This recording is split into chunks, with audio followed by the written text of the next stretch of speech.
Start the recording.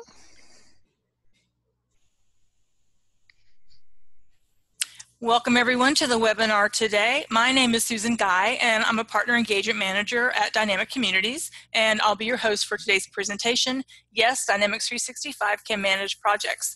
We're happy to have Rick Crowley from Strategic Industry Solutions present for us today. Rick is currently supporting the sales team as a Senior Solution Engineer.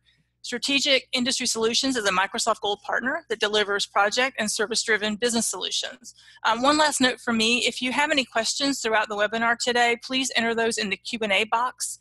We'll leave a few minutes at the end to go through any questions you may have. And with that, I will hand it over to Rick. Rick, we can switch to your slide deck and get started with the presentation. Thank you.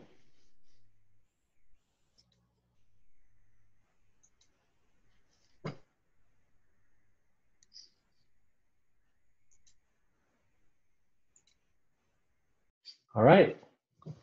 Everybody see my screen? Looks like we're seeing presenter mode.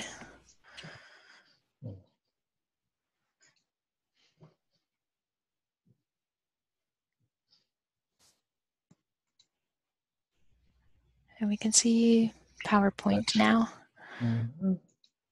How about now? Now we've got D365. Perfect. Sorry about that.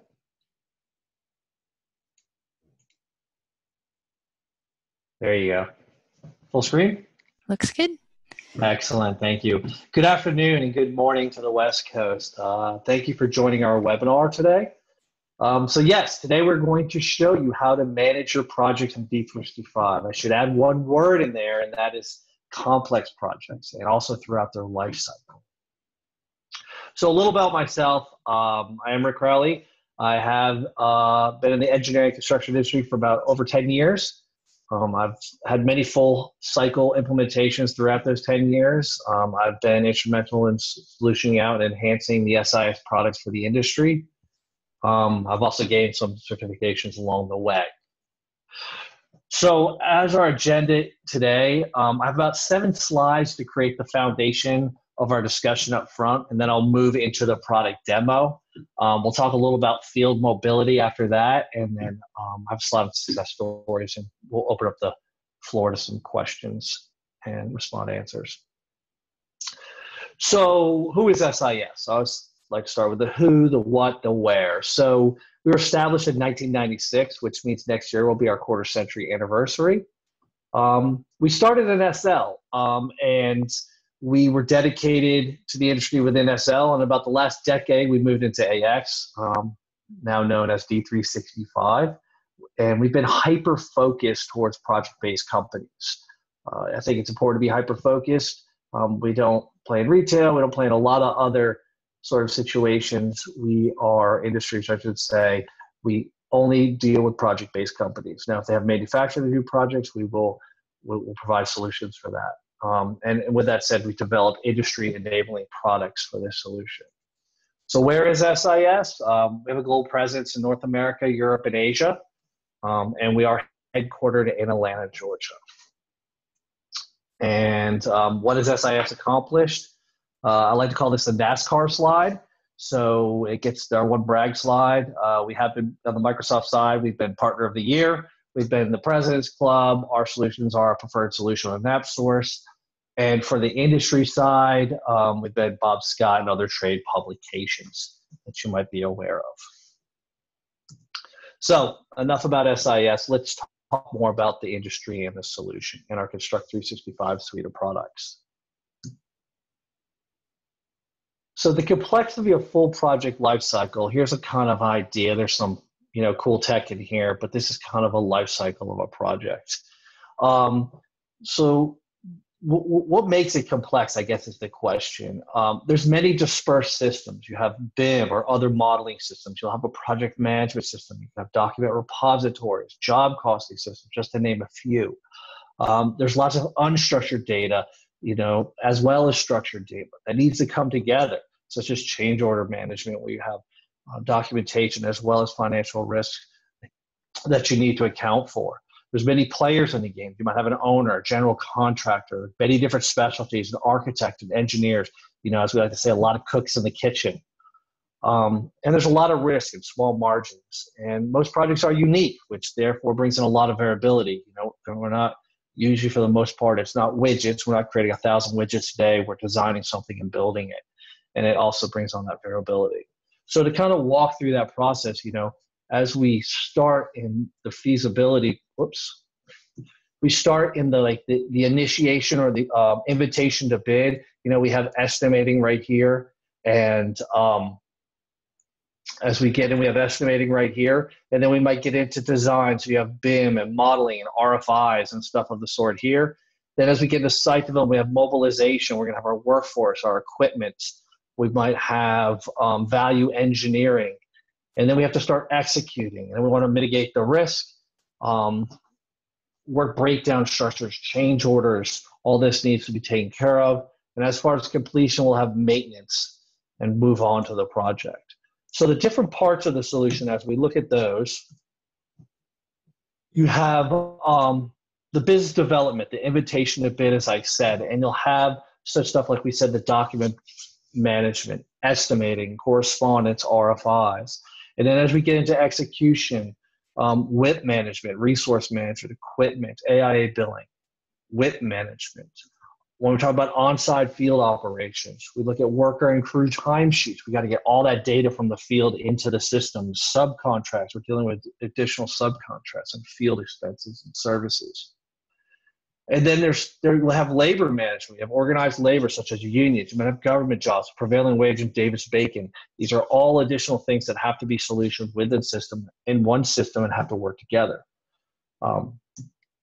And finally, you want project management dashboards. You want job costing dashboards to have a look at all this stuff. So how do we manage these? So how do we manage these complex projects? Well, really, it's to provide visibility and structure to measure productivity in real time, mitigate risk, and improve profit margins. And basically, we do that with a suite of products. And that's the Construct 365 products. And Advanced Payroll is our union and organized labor solution, a project cost management to deal with all the operational parts of projects, project management, and field data capture for the field. So I always believe that if we could start out with the reports or the outputs or the dashboards, it kind of tells a story within itself, so you understand the initial kind of what goes into it to have those reports. So we start out with the project health dashboard. What is the health of my project? We can look at things as project profitability and some things as margin gain or margin fade. We need to know if we booked a project at 20%, it's at 18%. If it's losing that profitability or that gross margin, we want to know quickly so we can have action on it. Or maybe we want to know about the over-under billing or cash position. These are all things we're interested in project-based companies. A work in progress, you know, the fields that you would expect to see down here at the bottom. Or maybe you want to look at the gross margin change from booking, as I mentioned, or the open AR. These are all fields that we'd be interested in knowing, or sorry, KPIs about the project. And also pending change orders versus contract amount. And then what about backlog forecasting? So there's a lot of forecasting, but we want to know what our sales pipeline is and what we have left on projects and how that looks in the future, and the ability to aggregate that and look that across the enterprise. And these kind of dashboards give visualizations into that.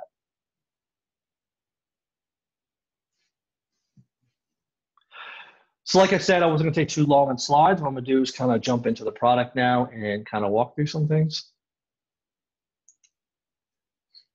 The first part I'm going to talk about today is going to be our project management system that lives in CE, customer engagement. So this is the project management solution here, which is going to help us identify things like estimating documentations, drawing logs, engineering docs, virtual design, construction documents, and then also other things like meeting minutes, potential change issues, pending change orders, RFI submittals, and transmittals. If we kind of take a look into that, what I really want to highlight here is some of the things that you would expect out of CE, but we have the ability on each project to take all the logs, the transmittals, and the documents and the contracts And not only that, we have the ability to integrate those with other systems. So we have this with the opportunity. We might want to have a document repository, the ERP project, as well as maybe Procore in the industry that has that. So this is a fully integrated system as a project management tool to kind of structure and have that at your fingertips. So let's say we have a project that's been awarded, it goes into the ERP. And our ERP today, of course, is Dynamics 365. So I have ability on the front end during the pre-construction, the ability to get all that information in my project management system. And once it's awarded, I send it to my finance and operations. Just a quick look at the modules. Our modules are the Advanced Payroll Union module that comes with the system, the equipment module, and our project cost management module. But instead of taking you through the modules, I'm going to go to the workspace, our job cost workspace, and look for a specific project. It's one actually called the Garden Village project. I'm going to search here and open this up.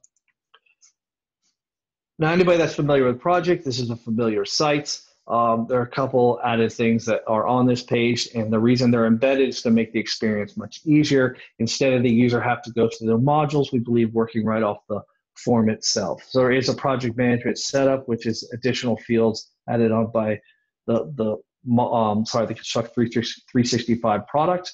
But also up top here is the project cost management for the project, for each individual project. So as I click on that, you'll see things such as budgets, subcontracting, ECAC. I'm going to start off with budgeting. Budgeting is a process that an estimate comes into a budgeting. We do need as the foundation of understanding the project. In complex projects, the out-of-box project might not capture budgeting as needed. So there might be a task code structure, a budget category, or cost type that needs to be identified with version control and a budgeting to get the correct profitability and cost analysis. So I'm going to go to the budget analysis and show some of that. So here we're looking at the top. We have stuff like we know at this revision 14, we know the exact cost of this project. We know the exact revenues of this project, and we know the exact margins of this project at this time on budget 14. We also have a list down here of the different, the original amount, the change orders, the current budget, and the ECA with a respective variance. So I can look at each additional task code, I can look at the budget category and their associated amounts. So as I go through here, you'll see some down towards the bottom that we have some change orders in here, such as modular building units have a $3 million change order. We can see how that's affected at what different times. And that's the ability of kind of setting up the house. Another part we want to look at is subcontracting. When we think of subcontracting, work that needs to be done by a vendor of some sort, a subcontracting vendor. There's a lot of risk in subcontracting, especially buying out. We want to make sure those are bought out. So if we look here, we see a list of subcontractors for different specialties. So I have some for plumbing, electrical, elevators, whatever that might be. A general contractor might have more, a specialty contractor might have just a few as a subcontractor. Either way, you identify them by specialty with a unique number, and you have the ability to then associate a purchase order with them. So when I create a new subcontract, what am I trying to do? I come up here, I create a new one. I'm going to have the schedule of value lines that I'm associate some scope of work. I can put it through an RFQ process, and then I can award it. Once that's awarded, I am going to then have subcontract compliance, such as general liability or workman's comp. I'm going to load that in. That gives me the ability that if they're not compliant at any point, they submit an invoice, I can block cutting them a check. All this is in the subcontracting module when I create a new one. So you have the ability to kind of manage it from that level. Also, if we come up here, you can see that we can manage the change order. So as change orders come in from a subcontract, for instance, we have a plumbing subcontract and the water main broke, and that's going to cost additional work. We can then get that change order in there, as well as a payment request. So as they send us an invoice, we can do that by a percentage or a quantity, and also control the lien waivers as we do those pay requests. And finally, an evaluation. If we want to do an evaluation on each additional subcontractor, this can be very useful information for future projects to know how they performed. To farm that data, to do analysis on it, and to be able to understand our subcontract workforce and how they're performing, how they're adhering to schedule, how they're adhering to cost. So these are important things to understand, to keep sort of in our database. Another big issue of risk is change orders, always for any sort of project-based company. Change orders could be that someone in the field has directed a change order, a general contractor, a other subcontractor, an owner, anybody can generate a change order, and to capture that information, that has to be signed off on. There's contract, legal aspects to that. So we want to be able to get that in our system, get them approved, have visibility into them, just visibility from a risk aspect, from a cost aspect. The way we handle that is within our change order module. If you look here at the top, every change order is going to have its own number. It's important to notice that there could be an owner change order number, and why that's important is because multiple change orders can have one change order number. So if the owner or someone comes back and says, hey, approve just all these, you can do it at one time. We also want to make sure that we have a status for those change orders, right? Where are they in the system? Because I want to know. And also, we want to have a review status. Is it a notice to proceed? Where, is it verbal approval? We also want to know the change order type. Is it mother nature? Where was it initiated by the field, the subcontractor? All this can be captured when we create a new change order and we put it in there. Also with the cost, you're going to want to know the revenue associated with it, the estimated cost, and the gross margin associated with that.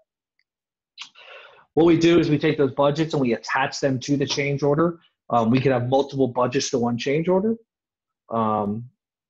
And there could be also as I mentioned earlier, a subcontract change order, and there has to be a link between those because there could be an upstream, downstream kind of relationship where, for instance, in my example before, the subcontractor had a water main break. Well, we might turn around that and give that to a general contractor in the sense of as a change order too. So there has to be some sort of visibility.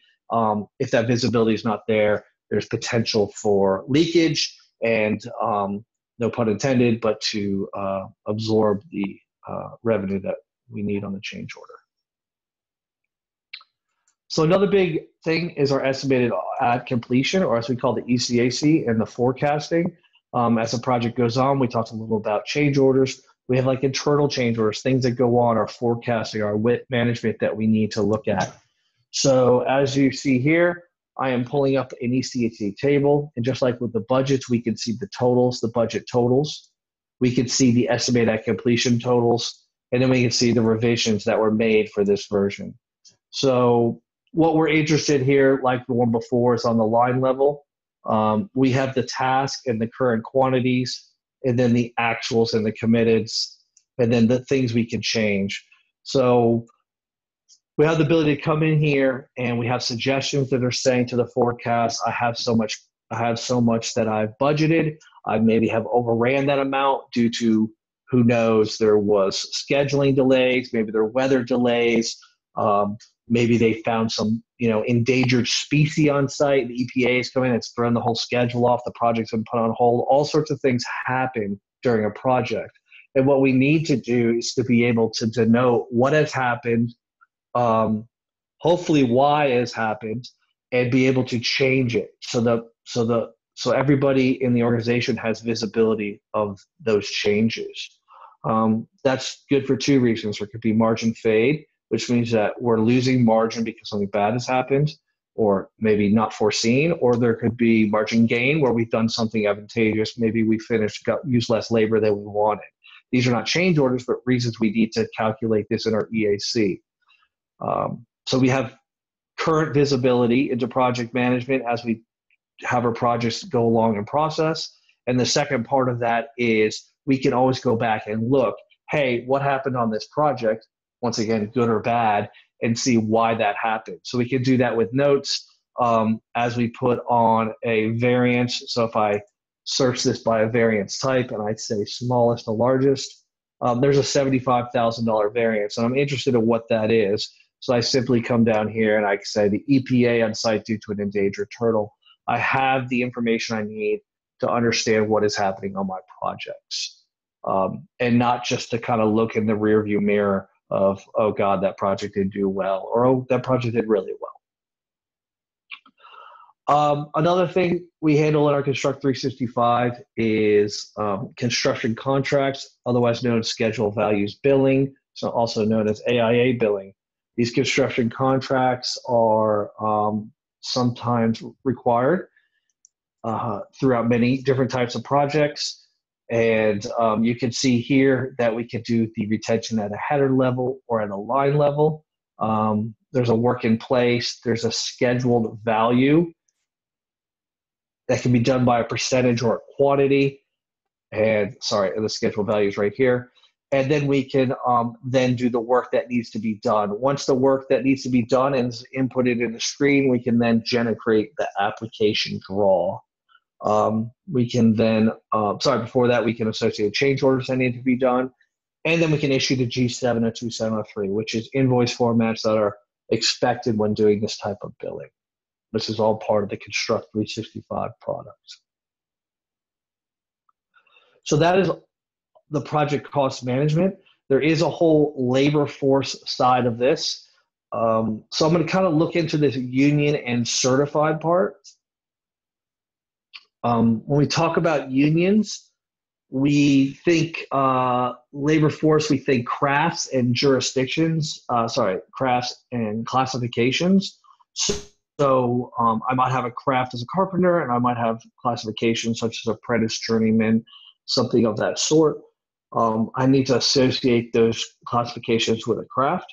I need to have a union, and there could be local unions which roll up to a parent union. I have to have the ability to account for the fringes, the agreements, the rates, and reciprocity between unions. I could have a union working in one state, a union in one state, but working in another state, and they have two different agreements. You have to decide who gets what for which agreement. So we set the rates in the agreements. We can do shift differentials and stuff like special pay if they're over 10 feet on a ladder. If there's some sort of hazard with nuclear waste or something, there might be an additional pay that needs to be accounted for. All that is encapsulated into the union part of the solution. There is also, when we have government jobs, otherwise known as Davis-Bacon, prevailing wage, or certified payroll jobs, with different jurisdictions and different rates. There could be fringes that need to pay. There could be cash in lieu of fringes. All that is also captured within the prevailing wage solution. And once these are all set up and you have all these foundations, you will, we have a timesheet, which I'm going to show in the field data capture solution. There's a timesheet. We put in a timesheet. We're going to put in different stuff like expenses and time, crew time, worker time, production, and equipment. That stuff is put into the timesheets, and it is calculated. There's an entry calculation in the back that's going to assign the correct rates, assign the correct fringes, and then process the payroll, which we say hours to gross. There's a gross to net calculation for the payroll, but the time engine is basically concerned about who's working on what job and what task code. Are they a union employer? Are they a Davis-Bacon employee? Is it a Davis-Bacon job? Is it just a regular job? Maybe they are union employee on a job, but their other rate is more. Maybe the certified job's more. So it's going to pick the highest of the rates and apply the correct rate, apply the correct fringes, and do that hours to gross. All right, so I'm going to go, that's a little about the product. That talked a little about the project management solution up front, a little about the project cost management solution, and a little about our advanced payroll solution. And I do want to kind of highlight that I am really just scratching the tip of the iceberg. If additional demonstration would be requested, we'd be more than happy to provide that. So let me go back over here for a second. And I want to talk next about our mobile solution, which is called the Field Data Capture. It's crucial within project-based companies to get the correct data from the field in the right format and into the system. We see a lot of paper processes, which lends itself to mistakes and improper capturing of data. And what does that mean? Well, to be frank, it's garbage in, garbage out. But that means now when I'm looking at reports, when I'm trying to analyze things, if I don't even have the right structure, I'm not getting that data from the field. I'm not getting the information I need. The field is really doing all the work. They're getting the material. They have the equipment on site. They have the labor on site. They might be doing production. We find in heavy civil, they're doing a lot of production, or maybe mechanical. They're hanging pipe or duct. Anything that's putting units of production, they're going to need to capture that in the field. So it's actually mission critical to get this correct. So let's take a look at that product and what it looks like. This is our field data capture. Starting on the right, starting on the left, there is the basic screen, the opening screen, the splash screen, showing our timesheets crew or my timesheets. Pretty, it looks pretty thin. The real estate is less for the user experience. No one in the field wants a lot of buttons to click. They just want the buttons to get the job done and what they need. And by the job, I mean input the data they need to put in. So on the right, you see the quick access menu if you need to access some things. And then in the middle, you'll see the beginning of a crew timesheet. So you have the total hours here. If you need a project or task code, and then you can select a crew. Because usually this is going to be done by a foreman or something to put a crew in. It's also important to note that we manage exceptions, and that way, if someone comes in late or we need to just take 2 hours off, you would just manage it from there. Moving a little further, this is a crew timesheet, and this is what I was kind of talking about. It's 128 hours. The crew had 6 hours on this task code.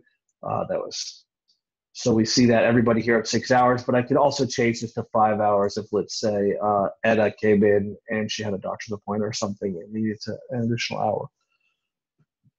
In the summary form right here, you can see the what's been put in, the regular time, the overtime. We can see the field expenses, the equipment, and the production units that I put in for this time card.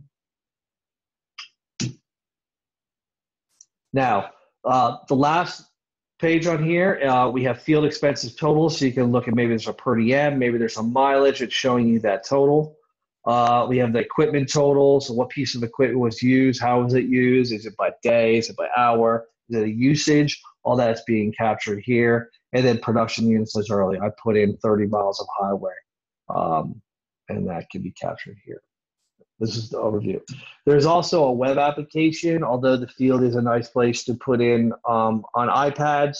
The truth is, go back to the trailer and want to put it on the, as we say, desktop or PC. There is an application to be able to do that as well.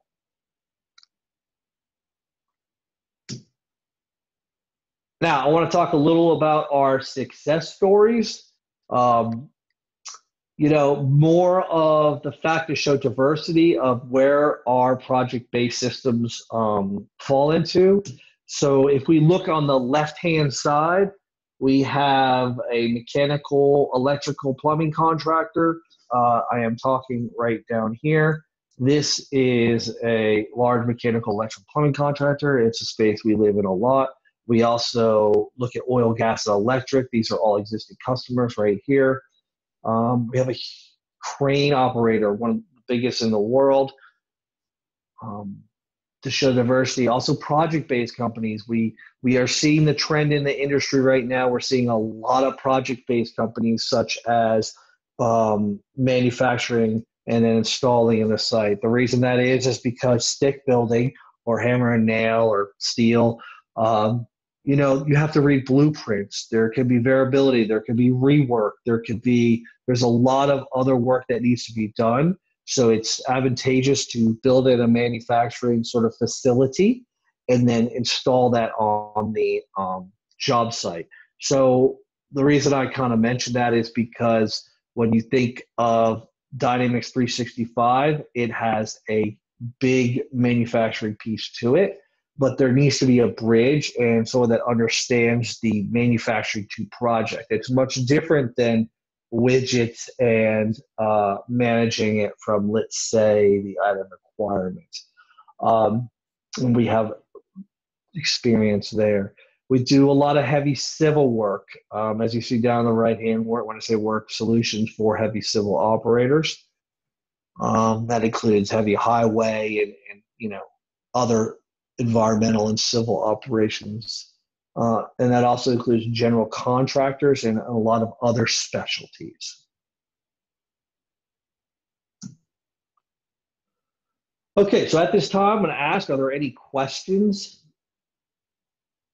from the audience? And I think I need to look. Yeah, it looks like you have a couple in Q&A, and then you have a few more in your chat.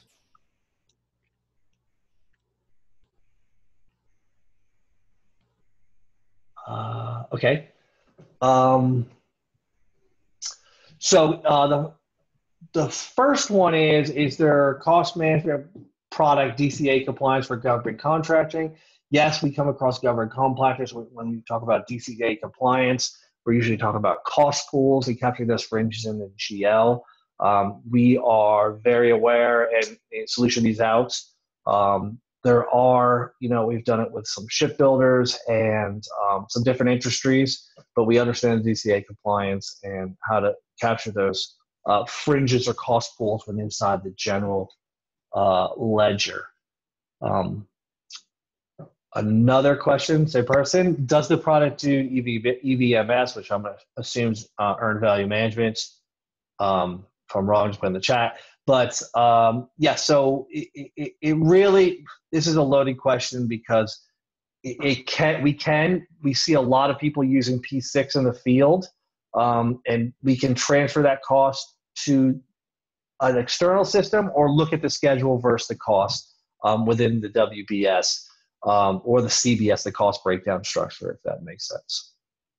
Yes, she said yes, that's what she's talking about. Or he, sorry. There's another question. What platforms do you support? We do support finance and operations and customer engagement. One thing I should say we don't support is Business Central. That does fall under the Dynamics umbrella, but most of our customers fall in the more enterprise space. Here's another one. Are your apps on the app stores? Yes. Like I said earlier, we are a preferred solution. But more importantly, we're an embedded ISV solution, which I would say is the big brother of the app stores. So we are an industry-specific solution from Microsoft, which we are very proud of. And there's one more here. Pricing. We can provide pricing. We have on the call, I do have actually one more slide that has to contact us for Namisha. I will get your contact information, or I'll show you the next slide, and this presentation deck will be available on the site, but just reach out. We can provide pricing. There's another question. Do you implement your solutions? Yes, we do.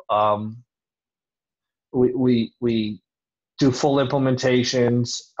There is one caveat to that. Some people on this might already have Dynamics 365 with an existing partner. We work with other partners as well.